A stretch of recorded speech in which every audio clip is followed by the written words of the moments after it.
the easiest thing to do because a lot of people, most of us, we always have a lot to do on Saturday. So, thank you.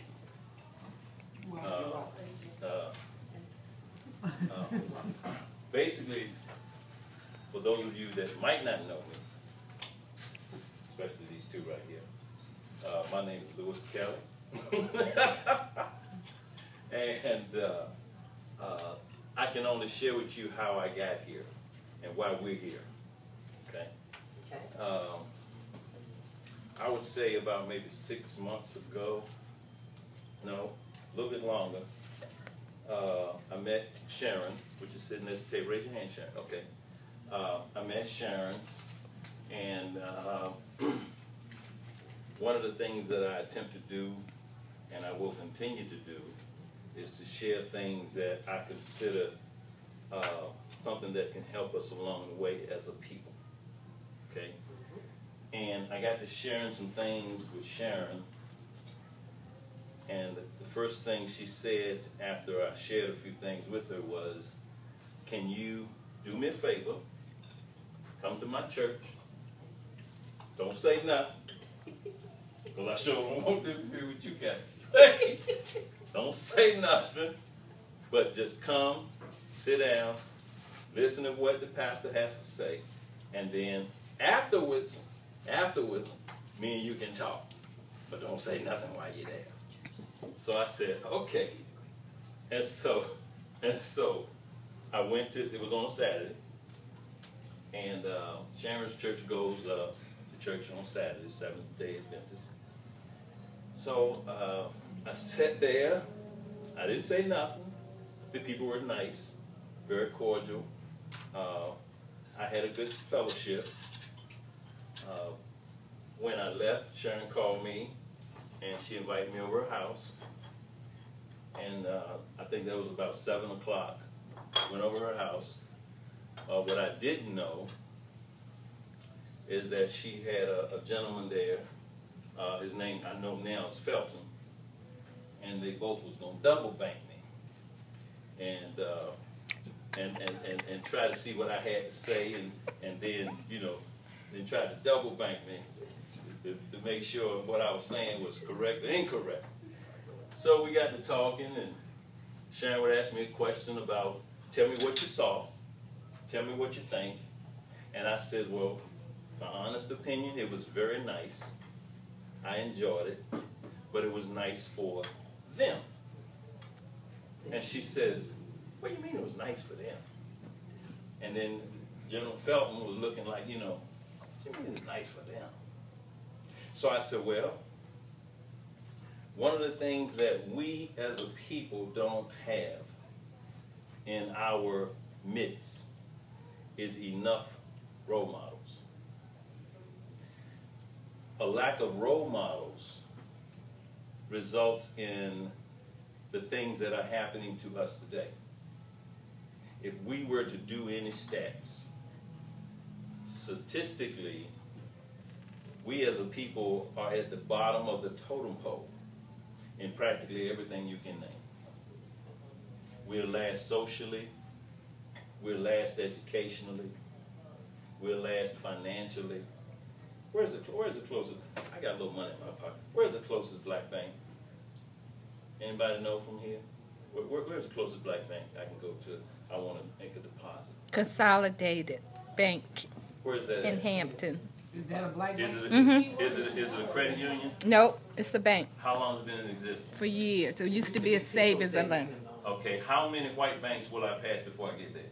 100. 100.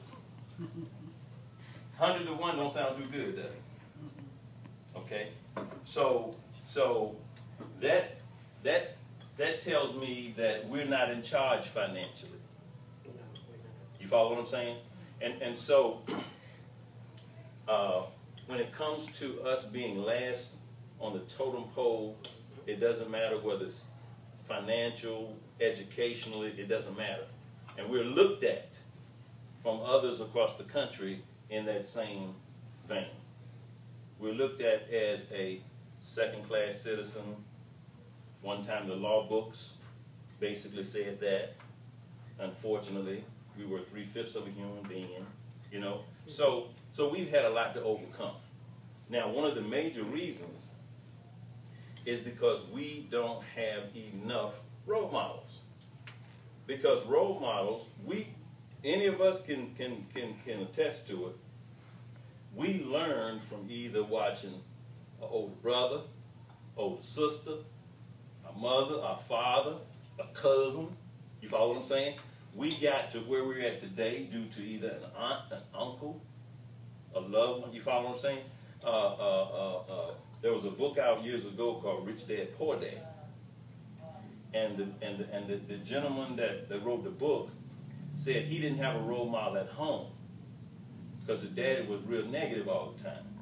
But one of his best friends, when he used to go stay with his best friend, his dad was so positive, he kept wanting to go around his dad's house, around the other guy's house, because he wanted to keep talking to this dad, because this dad was talking about positive things and business and money and finances and educating yourself and motivating yourself. And so I said that to say we all have had some sort of a role model, okay? But in today's time, it's pretty easy to get rid of our role models. Most of them are locked up. I talked to a lady one day, a customer of mine, back in the day. She said, it's amazing how many black men that are in jail. She was a dentist, and she was a dentist in prison. She was a dentist for the prison system in Suffolk. She says, you would not believe how many geniuses and smart black men that I've met that's in prison. She says, it's amazing that they just got them locked up like that, you know? And so role models is a key. Now, the number one role model, I gotta say it, the number one role model when I was growing up, we would go into grandmama's house, aunt's house, uncle's house, my mom and daddy.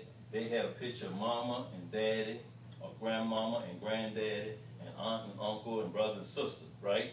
But at the top of this picture, they had a picture of a white man named Jesus. And his picture was higher on the wall than any one of our family members. You think purposely? Absolutely. Okay? And the reason why is because we have to understand that the system that we all grew up under, if we grew up in America, was put together by European men. They were the rule makers. They were the lawmakers. They wrote the Constitution. We weren't nowhere when that happened. You follow what I'm saying? Okay, so, and then there's an old saying that they call it the golden rule. He who has the gold makes the rules. Okay? He who has the gold makes the rules. And so they were the ones that put everything in place. Unfortunately, they put in the law books that we weren't even human then. That's why they had water fountains where we couldn't touch their water fountains because they were too pure, high, and holy, and we were dirty and animals. And they had bathrooms where we couldn't go into their bathroom and this stuff. So to make a long story short, what I told Sharon was the things that I saw in your church was good for them. And then I explained it. They had a, what do you call this, PowerPoint presentation? Mm-hmm. They put on a PowerPoint presentation, and every single picture, now it was about 3 blacks in the whole church when I was in there, okay? Every single picture that flipped up, okay, Jesus was white. Mary and Joseph was white. Matthew, Mark, Luke, and John was white. Peter and Andrew was white. You follow what I'm saying? Apostle Paul is white. And I'm still I'm still looking for me.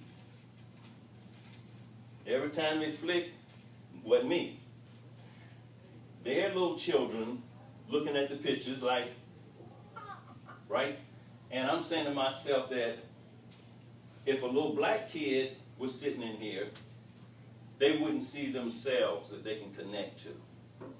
And I don't know if you remember this, but back in the day, something came on Oprah where they did this test, and they did a hidden video of a classroom of black children, and they put a little black doll baby and put a little white doll baby, and they had each one to come in separately, had a hidden camera. So the teacher stood over here and says, pick the pretty one. I saw that. Did you see it? I saw And she grabbed the white one. Pick the ugly one. She grabbed the black one. Pick the smart one. She grabbed the white one. Pick the one that's stupid and dumb. Grab the black one. You follow what I'm saying? And so Oprah saw this exercise that they put on and literally started crying.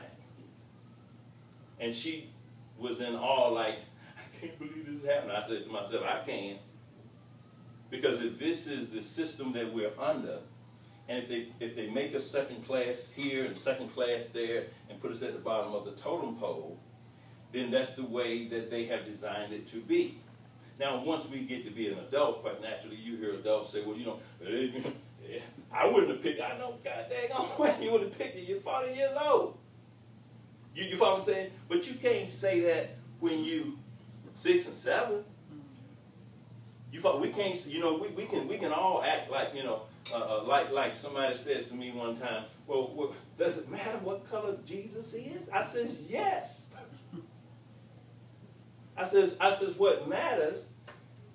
If you want to say that it doesn't matter, I'll give you that. But what does matter is the truth. You follow what I'm saying? I said, what does matter is the truth. Prime example, I told this to my son. I'm rehabbing a house. I'm in Home Depot and Lowe's every day. This was Thursday, Wednesday, Thursday. Coming around the aisle, I hear a white lady and a white man and a black man standing there, and all three of them worked at Lowe's. And she was just as loud as she could be. You know, because it's a big place. And she was telling them, and you know, this is how the races started with Noah and his 3 sons, and that's how the world grew again. So I'm minding my own business, but that kind of made me stop a little bit, so I walked back. I said, can I get in this conversation for a minute? Oh, sure. Yes, you can. I says, how did the races start with Noah when it's virtually impossible for a European man and a European wife to have 3 sons and all 3 of them are different races? Because they say, if you read it, when you get a chance to do this, Noah had 3 sons, Ham, Shem, and Japheth. Ham basically was from Africa, Shem was from Asia, and Japheth was from Europe. So Japheth represented the white race, and Shem represented the Asian race, and Ham represented the black race. Now watch this trick. There's so many tricks. This is Real Talk Bible Study, y'all. I'm just going to tell it like it is. Okay? There's so many tricks, and when you get a chance, you can look this up yourselves. There's so many tricks that we have to pay attention to. The number one thing that I was taught was the Bible was written by inspired men. How many of y'all heard that? Okay, yes. It was written by inspired men. Okay? Now, that can mean several things. Inspired means you're motivated. Is that right? That's another word that's synonymous with motivated, right? Okay.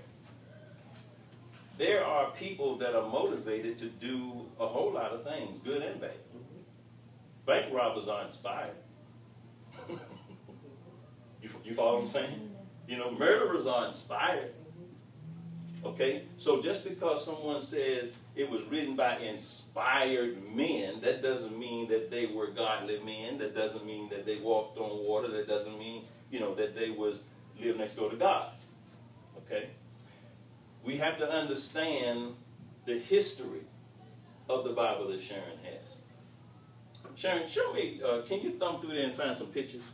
Just any picture. I don't care where you do it. Okay? There's pictures in there. If you find any pictures, hold it up. I mean, let me see it. Okay. And this one says, oh, what does it say about?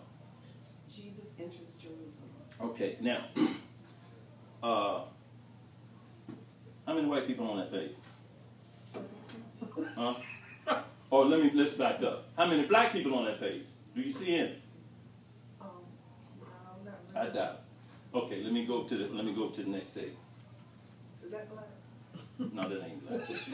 So you gonna find one. Younger skin. Okay. Okay. Oh, here's the next one. Here's the next page. What did that say? Jesus before Pilate. Okay. How many black people on that picture? None. Okay, you just see white people, is that right? Correct. Okay. All right, let me go over here. Let me go over here. You see white people on that page, right? Mm-hmm. And on that page. Mm-hmm. Okay. Now, I'm going to prove something in a second.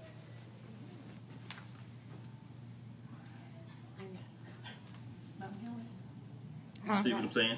Okay. He almost look like Huh?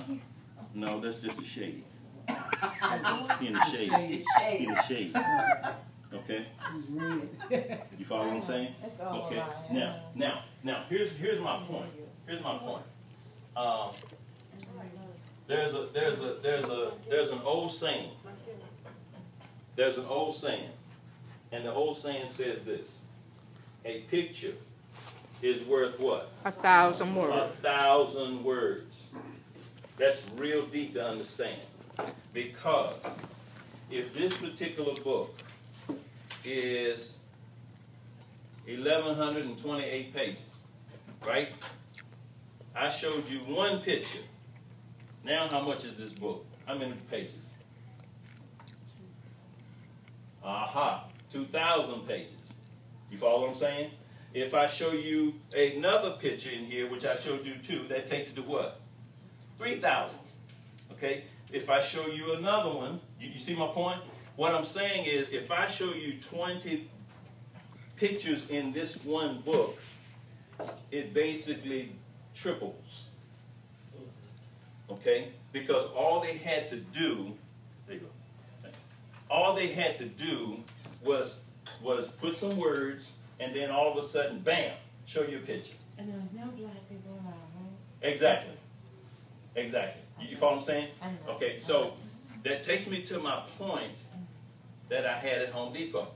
It was interesting. Because when the lady says,